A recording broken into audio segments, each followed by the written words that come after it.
Ya nurul hilal akbital fash. Bukti histori turunnya Al-Quran bertahap dan dampaknya. Al-Quran turun dalam masa sekitar 22 tahun atau lebih tepatnya dalam masa 22 tahun, 2 bulan, dan 22 hari. Setidaknya ada beberapa faktor yang menjadi bukti histori turunnya Al-Quran secara bertahap. Di antaranya pertama, kondisi masyarakat Arab yang hidup pada masa turunnya Al-Quran adalah masyarakat yang tidak mengenal baca tulis atau ummi. Bahkan Nabi Muhammad sendiri juga termasuk dalam golongan masyarakat tersebut. Ia juga tidak hidup dan bermukim di tengah-tengah masyarakat yang relatif telah mengenal peradaban seperti Mesir, Persia, atau Romawi. Dan satu-satunya andalan mereka adalah melalui hafalan. Hal ini mengindikasikan bahwa Al-Quran tidak diturunkan secara sekaligus. Mengapa? Karena Al-Quran diturunkan kepada seorang nabi yang tidak kenal baca tulis atau ummi. Dan dari proses turunnya Al-Quran secara berangsur-angsur, tentu akan lebih mempermudah beliau dalam menghafalnya.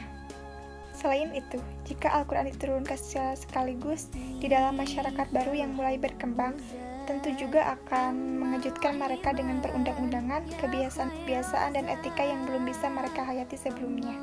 Kedua, ayat Al-Quran turun berdialog dengan mereka, mengomentari keadaan dan peristiwa-peristiwa yang mereka alami, bahkan menjawab pertanyaan-pertanyaan mereka sebagaimana ketika Al-Quran menegaskan bahwa wahyu turun secara terpisah dan berangsur-angsur. Dan Al-Quran itu telah kami turunkan dengan berangsur-angsur agar kamu membacanya perlahan-lahan kepada manusia, dan kami menurunkan bagian demi bagian. Quran Surat Al-Isra ayat 17. Dari ungkapan ayat-ayat tersebut, untuk arti menurunkan semuanya menggunakan kata tanjil, bukan injal. Hal ini menunjukkan bahwa Al-Quran diturunkan secara bertahap atau berangsur-angsur, berbeda dengan kitab-kitab samawi sebelumnya, yakni Taurat, Injil, dan Zabur yang turun sekaligus. Rupa-rupanya, keterangan tersebut membangkitkan reaksi kaum musyrik yang bisa menerima syair dalam jumlah banyak dan sekaligus. Mereka mempertanyakan perihal kenapa Al-Quran turun secara berangsur-angsur. Malah mereka ingin Al-Quran diturunkan secara sekaligus. Reaksi mereka disebut dan dijawab dalam Al-Quran. Orang kafir mempertanyakan kenapa Al-Quran tidak diturunkan kepada Nabi Muhammad sekaligus. Demikianlah Al-Quran kami turunkan secara berangsur-angsur untuk memperteguh hati hai Muhammad, dan kami membacakannya secara tartil, perlahan-lahan, jelas, dan sebagian demi sebagian. Tiap mereka datang kepadamu membawa suatu permasalahan, kami selalu datang kepadamu kebenaran dan penafsiran sebaik-baiknya. Al-Furqan ayat 32-33.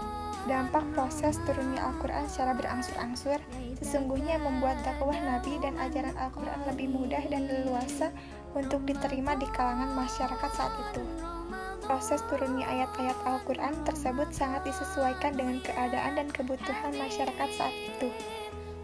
Bahkan sejarah yang diungkapkan adalah sejarah bangsa-bangsa yang hidup di sekitar Jazirah Arab.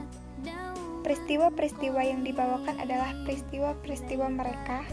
Adat istiadat dan ciri-ciri masyarakat yang kecam adalah yang timbul dan yang terdapat dalam masyarakat tersebut. Kendatipun begitu, bukan berarti bahwa ajaran-ajaran Al-Quran hanya dapat ditetapkan dalam masyarakat pada waktu itu saja. Karena yang demikian itu hanya untuk dijadikan argumentasi dakwah dan peristiwa dari sejarah umat-umat yang diungkapkan sebagai pelajaran atau peringatan bagaimana perlakuan Tuhan terhadap orang-orang yang mengikuti jejak mereka. Cara dan proses pewahyuan Al-Quran. Al-Quran yang sampai kepada tangan manusia di dunia ini memiliki sejarah panjang yang dalam khazanah Islam disebut wahyu. Pemahaman yang memadai tentang konsep wahyu dapat membentuk kualitas iman seorang menjadi sempurna. Beberapa tahapan dan tata cara pewahyuan yang dipahami selama ini masih membuka pintu pemikiran spekulatif, terutama tentang cara komunikasi antara Allah dan malaikat Jibril, dan selanjutnya komunikasi yang sering terjadi antara Nabi Muhammad SAW dan malaikat Jibril. Pertama, proses pewahyuan menurut sarjana klasik. Wahyu merupakan kata penting dari semua terminologi Arab yang menunjukkan fenomena diturunkannya Al-Quran. Fenomena wahyu merupakan kasus khas diturunkan Al-Quran yang berbeda dari bentuk-bentuk yang diturunkan lainnya, sehingga perlu dianalisis secara khusus. Wahyu dalam makna sentralnya adalah proses komunikasi antara dua pihak yang mengandung pemberian pesan secara samar, rahasia, dan sangat pribadi. Namun, bagaimana komunikasi antar berbagai pihak yang terlibat dalam proses pewahyuan Al-Quran dapat berlangsung sementara mereka berbeda secara ontologis? Komunikasi antara dua ontologi tersebut secara teoritis mustahil terjadi karena proses komunikasi hanya dapat berlangsung jika terpenuhi dua syarat, yaitu yang pertama, satu sistem isyarat yang sama-sama dimiliki oleh keduanya, dan yang kedua, pengirim dan penerima pesan sama-sama sejajar secara ontologis. Nabi Muhammad dan malaikat Jibril merupakan dua eksistensi yang berbeda, antara malaikat Jibril yang tidak tampak dan Nabi Muhammad yang tampak, terlebih dengan Allah yang imaterial dan Nabi Muhammad yang material. Mengurai kerumitan proses pewahyuan tersebut dapat dikemukakan para intelektual muslim yang telah melakukan dua pendekatan yang berbeda. Yang pertama nakli, mengabaikan aspek rasionalisasi, dan akli menekankan aspek rasionalisasi. Termasuk sarjana klasik yaitu Az-Zarkashi yang telah menjelaskan lebih banyak proses turunnya Al-Quran tapi tidak menyinggung batasan dan definisi wahyu. Ia mulai penjelasan mengenai proses pewahyuan dengan uraian tentang turunnya Al-Quran dari Lauhul Mahfuz hingga kepada Nabi Muhammad SAW. Ia menyebutkan Al-Quran turun melalui 3 tahap. Yang pertama, Al-Quran turun dari Lauhul Mahfuz ke langit dunia, as-sama ad-dunia, di malam Lailatul Qadar. Kemudian turun kepada Nabi Muhammad SAW secara bertahap sejak beliau diangkat menjadi Rasul hingga wafat. Yang kedua, Al-Quran diturunkan ke langit dunia setiap tahun di malam Lailatul Qadar, kemudian diturunkan secara bertahap kepada Nabi Muhammad SAW. Berkaitan dengan hal ini, setiap tahun di malam Lailatul Qadar, Allah menurunkan Al-Quran sesuai dengan kadar dan kebutuhan tuntutan pada tahun tersebut. Yang ketiga, Allah menjadikan malam Lailatul Qadar sebagai awal pembuka nuzulul Quran secara bertahap. Setelah menjelaskan ketiga cara pewahyuan tersebut, Az-Zarkashi milih cara yang pertama sebagai cara yang paling benar berdasarkan hadis yang diriwayatkan oleh Ibnu Abbas. Dalam hadis dalam Al-Mustadrak Al-Hakim, Al-Quran diturunkan sekaligus ke langit dunia di malam Lailatul Qadar, kemudian turun secara bertahap selama kurang lebih 23 tahun. Az-Zarkashi tidak melanjutkan penjelasannya dengan alasan-alasan yang lain yang dapat dijadikan bahan pertimbangan tentang pilihannya tersebut. Padahal ketiga cara tersebut merupakan interpretasi kedua ayat yang ia kutip di awal pembahasan, yaitu Quran Surat Al-Qadar ayat 1 dan Quran Surat Al-Baqarah ayat 185. Ia hanya ingin menjadikan hadis tersebut dan yang senada dengannya sebagai satu-satunya dasar pendapatnya. Az-Zarkashi melanjutkan penjelasan tentang eksistensi malaikat Jibril dan Nabi Muhammad SAW. Ketika mengirim dan menerima wahyu, ada dua kemungkinan yang terjadi dalam keduanya ketika wahyu diturunkan. Nah, yang pertama, Nabi Muhammad terlepas dari dimensi kemanusiaannya dan masuk dalam dimensi malaikat untuk menerima wahyu dari malaikat Jibril. Yang kedua, malaikat Jibril mengubah bentuk wujudnya menjadi manusia. Pertama dari dua kemungkinan ini merupakan cara yang terberat pengalaman Nabi Muhammad SAW menerima wahyu. Sementara itu, mengenai apa yang dibawa turun kepada Nabi Muhammad SAW, Az-Zarkashi telah mengutip 3 pendapat dari As-Samarqandi. Yang pertama, malaikat Jibril membawa lafaz dan makna sekaligus karena ia telah menghafalnya dari Lauhul Mahfuz. Kedua, malaikat Jibril hanya menurunkan maknanya saja, sementara itu verbalisasi wahyu dilakukan oleh Nabi Muhammad SAW. Pandangan ini berdasarkan Quran Surat Asy-Syura ayat 193. Dan yang ketiga, malaikat Jibril menerima maknanya saja, kemudian memverbalisasikannya ke dalam bahasa Arab dan para penghuni langit membacanya dengan bahasa Arab. Kemudian malaikat Jibril menurunkannya seperti mereka membaca. Pendapat yang hampir sama dikemukakan oleh As-Suyuti tentang poin-poin proses pewahyuan Al-Quran yang menjelaskan relatif lebih rinci atau detail dibandingkan Az-Zarkashi karena disertai penyebutan sumber tersebut. Misal, tentang tata cara turunnya Al-Quran dari Lauhul Mahfuz hingga kepada Nabi Muhammad. Dari berbagai hadis dan pendapat sarjana yang banyak dikutip, As-Suyuti juga memasukkan bentuk-bentuk penyampaian wahyu kepada Nabi Muhammad SAW dalam kitabnya tersebut. Sebuah uraian yang tidak ditemukan dalam uraian Az-Zarkashi berkaitan dengan cara turun wahyu dan dari Lauhul Mahfuz hingga kepada Nabi Muhammad SAW. Azhar As-Suyuti mengemukakan cara yang keempat, yaitu Al-Quran diturunkan sekaligus ke Lauhul Mahfuz, kemudian diturunkan secara bertahap kepada malaikat Jibril dan oleh malaikat Hafadzoh di sana selama 20 malam. Untuk selanjutnya malaikat Jibril meneruskannya kepada Nabi Muhammad SAW secara bertahap selama kurang lebih 23 tahun. Al-Quran dengan cara ini mengalami 3 tahap penurunan, yaitu dari Lauhul Mahfuz ke malaikat Jibril dan ke Nabi Muhammad SAW. Penjelasan As-Suyuti tentang eksistensi Jibril dan Nabi Muhammad ketika menyampaikan dan menerima wahyu, yaitu tentang yang dibawa turun oleh malaikat Jibril kepada Nabi Muhammad, tidak berbeda dengan uraian Az-Zarkashi. Namun As-Suyuti lebih banyak menyampaikan riwayat hadis dan beberapa pendapat tentang Al-Quran tersebut, yang menegaskan bahwa apa yang dibawa malaikat Jibril kepada Nabi Muhammad SAW yaitu makna dan lafal sekaligus dalam berbentuk sekaligus gitu.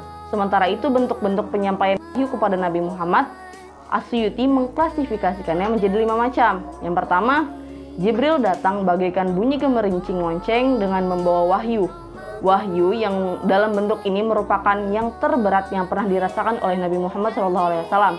Yang kedua, malaikat Jibril memasukkan atau ayang fusa firman Allah ke dalam hati Nabi Muhammad SAW. Yang ketiga, menyampaikan wahyu kepada Nabi Muhammad SAW dengan berwujud manusia. Yang keempat, malaikat Jibril datang membawa wahyu di saat Nabi Muhammad sedang tidur. Yang kelima, Allah berbicara langsung kepada Nabi Muhammad, baik saat terjaga seperti malam Isra maupun sedang tertidur. Proses yang selanjutnya adalah proses pewahyuan menurut sarjana modern atau kontemporer. Berbeda dengan Az-Zarkashi dan As-Suyuti, Az-Zarqani sebelum menjelaskan proses pewahyuan Al-Quran terlebih dahulu mengurai makna nuzul dan inzal. Kata nuzul memiliki 2 pengertian yang tidak dapat digunakan untuk menjelaskan proses turunnya Al-Quran kecuali jika dialihkan dari maknanya yang hakiki ke makna yang metaforis atau majazi. Ungkapan inzal Al-Quran berarti pemberitahuan atau penyampaian Al-Quran melalui simbol-simbol dalam level atau yang berada di Lauhul Mahfuz dan langit dunia as-sama ad-dunya, dan melalui kata-kata yang sebenarnya di level penurunannya itu berada di hati Nabi Muhammad SAW. Az-Zarqani menjelaskan bahwasanya pewahyuan Al-Quran melalui 3 tahap. Yang pertama, Al-Quran diturunkan ke Lauhul Mahfuz dengan suatu cara yang hanya dapat dipahami oleh Allah dan orang yang diberi akses memasuki wilayah ini. Yang kedua, Al-Quran turun ke langit dunia di malam Lailatul Qadar. Para sarjana dalam tahapan ini juga menawarkan 4 alternatif pendapat. Turun ke langit dunia secara keseluruhan dan sekaligus turun dalam jangka waktu 20 tahun di setiap malam Lailatul Qadar. Turun sebagai awal turunnya Al-Quran secara bertahap, atau diturunkan secara bertahap selama kurang lebih 20 malam kepada malaikat Jibril oleh malaikat penjaga Lauhul Mahfuz. Namun berdasarkan hadis-hadis yang diriwayatkan oleh Ibnu Abbas, Az-Zarqani meyakini bahwa Al-Quran diturunkan ke dalam hati Nabi Muhammad SAW di setiap tahapan itu. Az-Zarqani mengutip ayat Al-Quran yang tepat untuk dijadikan dasar penjelasannya. Az-Zarqani dalam penjelasan selanjutnya menegaskan bahwa apa yang dibawa turun oleh malaikat Jibril kepada Nabi Muhammad SAW itu Al-Quran dalam arti kata yang real, yaitu al-alfazul haqiqah, yang memiliki potensi mukjizat. Ia juga menolak anggapan sebagian sarjana yang menyatakan malaikat Jibril alaihissalam atau Nabi Muhammad terlibat dalam verbalisasi Al-Quran. Keyakinan tersebut didasarkan pada ayat Al-Quran dan nalar akal yang jelas menunjukkan bahwa Al-Quran itu murni firman Allah Subhanahu wa Ta'ala. Ia mengajukan pertanyaan kritis menanggapi riwayat ganjil dalam kasus ini, misalnya bagaimana mungkin Al-Quran menjadi mukjizat jika redaksi bahasanya merupakan formulasi Jibril atau Nabi Muhammad. Menurut Muhammad Syahrur, wahyu dalam tradisi Arab menunjukkan sebuah pengetahuan khusus, pengetahuan rahasia, dan yang bersifat simbolis, baik yang berkaitan dengan perintah atau larangan kepada orang lain yang disampaikan secara rahasia. Proses pewahyuan khusus kepada Nabi Muhammad SAW melalui 2 cara. Yang pertama, wahyu abstrak, yaitu malaikat Jibril kepada Nabi Muhammad SAW yang tidak dapat ditangkap dengan panca indera. kemudian menyampaikan wahyu itu ke hati yang paling dalam. Pewahyuan model ini merupakan cara yang paling tinggi dan dirasakan paling berat, sehingga beliau tidak sadarkan diri dan bercucuran keringat. Kemudian setelah sadar, beliau membacakan ayat yang telah diterimanya. Yang kedua, wahyu datang dengan cara dapat ditangkap oleh panca indera, yaitu al-wahyu al-fuadi. Wahyu ini terjadi dalam penyampaian wahyu pertama, yaitu pada awal surat Al-Alaq. Alasan yang dapat dikemukakan jika wahyu disampaikan melalui cara yang abstrak, Nabi Muhammad SAW tidak mempercayai apa yang telah terjadi pada diri beliau pada saat itu, bahkan hanya menduganya sebagai firasat saja. Bagi Nabi Muhammad SAW, wahyu dengan cara tangkapan panca indera untuk wahyu-wahyu awal sebagai alasan dibalik turunnya Al-Quran, bukan Alkitab secara bertahap untuk meneguhkan keyakinan atau pengetahuan beliau. Linusabbita bihi fu'adak. Kemudian secara berturut-turut disampaikan secara abstrak. Nah, berdasarkan penjelasan para sarjana Al-Quran tentang pewahyuan atau komunikasi, dapat ditegaskan bahwa wahyu merupakan proses dialog intens antara Allah Subhanahu wa Ta'ala dengan Nabi Muhammad SAW yang melahirkan sejumlah keputusan atau ketetapan yang harus dilaksanakan oleh manusia sebagaimana tertuang dalam Al-Quran. Semua firman dalam Al-Quran merupakan pesan Allah untuk dilaksanakan oleh seluruh umat manusia. Ragam pendapat ayat Al-Quran yang pertama dan terakhir turun. Ayat pertama merupakan ayat yang pertama kali diturunkan kepada Nabi Muhammad, sedangkan ayat yang terakhir merupakan ayat yang terakhir kali diturunkan kepada Nabi Muhammad sebelum beliau wafat. Banyak pendapat mengenai ayat yang pertama dan ayat yang terakhir kali turun. Menurut para ulama, ayat yang pertama kali turun ialah surat Al-Alaq ayat 1-5, yaitu menurut Syekh Manna Al-Qattan, berdasarkan riwayat Imam Bukhari dan Imam Muslim dalam kitab Sahih keduanya. Menurut Ustaz Ahmad, banyak pendapat ulama mengenai ayat mana yang pertama kali turun dan ayat mana yang terakhir kali turun yang diturunkan kepada Nabi Muhammad sebagai penutup ayat-ayat Allah yang telah diwahyukan sebelumnya. Ada yang berpendapat bahwa ayat yang terakhir yang turun adalah ayat tentang riba dalam Quran Surat Al-Baqarah ayat 278. Kemudian pendapat lain mengatakan bahwa ayat yang terakhir turun yaitu ayat 281 Surat Al-Baqarah. Sebagian lagi berpendapat bahwa ayat yang terakhir itu yaitu ayat 282 Surat Al-Baqarah yang merupakan ayat terpanjang dan membahas masalah hutang piutang. Ada pula yang menyebutkan bahwa ayat yang terakhir turun adalah ayat kalallah, yaitu surat An-Nisa ayat 176. Menurut Syekh Manna, surat Al-Baqarah ayat 281 dinilai pendapat yang paling kuat karena ayat itu turun 81 hari sebelum wafatnya Nabi Muhammad. Bahkan ada juga yang menyebutkan pada 9 malam sebelum Nabi wafat. Menurut Imam Abu Bakar Al-Baqilani dalam kutipan Syekh Manna Al-Qattan dan Imam Badruddin Az-Zarkasi dalam kitab Burhan, bahwa mengetahui ayat pertama dan terakhir yang turun pada Nabi itu bukanlah kewajiban agama. Kita tidak berdosa jika tidak tahu mana ayat pertama dan mana ayat yang terakhir turun. Tetapi kita berdosa jika tidak mengamalkan apa yang diwajibkan oleh Allah dalam Al-Quran.